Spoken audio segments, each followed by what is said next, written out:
లో చూపించకపోయినా దీంట్లో మాత్రం చూపించిందమ్మా తన టాలెంట్. ఇప్పుడు కొత్తగా వచ్చిందంట కదమ్మా, అదేదో ఏఐ అంట. అందులో తన ఫోటో పెట్టి డాన్స్ చేసినట్లు క్రియేట్ చేసి వీడియో పంపింది. అది చూసినప్పటి నుంచి పెళ్లి కొడుకు కాళ్ళు చేతులు ఆగలేదు, అంతలా డాన్స్ చేసింది అందులో తను. పాపం అతను భానుప్రియ రేంజ్ లో ఊహించుకున్నాడు, కానీ మన అమ్మాయి బ్రహ్మానందం డాన్స్ అని తెలియక డైరెక్ట్ గా ఎంగేజ్మెంట్ అంటూ ఇంటికి వచ్చేసాడు. మేము చాలా సంతోషపడ్డాం అమ్మా, అంతా బానే ఉంది. అప్పుడే ఏది ఒకసారి నా కోసం డాన్స్ చేయవా అన్నాడు. మా అమ్మాయి తెలియక అందరి ముందు డాన్స్ చేయాలంటే నాకు సిగ్గు, నేను చేయను అంది. అరే మీరు ఇక్కడే ఉండండి అంటూ మా అమ్మాయిని మేడపైకి తీసుకెళ్లాడు. 2 స్టెప్పులు వేయమని ఫోన్ లో సాంగ్ పెట్టాడంట.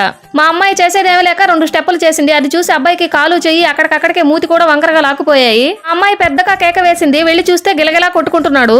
అది కాదు, నాకు తెలియక అడుగుతాను, మా అమ్మాయితో రేపు స్టేజ్ల మీద ప్రోగ్రామ్స్ ఏమైనా పెడతాడా ఏంటి? డాన్స్ తో పని ఏంటి అతనికి? అలా చేతికి అందింది నోటికి అందకుండా పోయిందమ్మా సంబంధం అంది. నేను ఒక్క నిమిషం గట్టిగా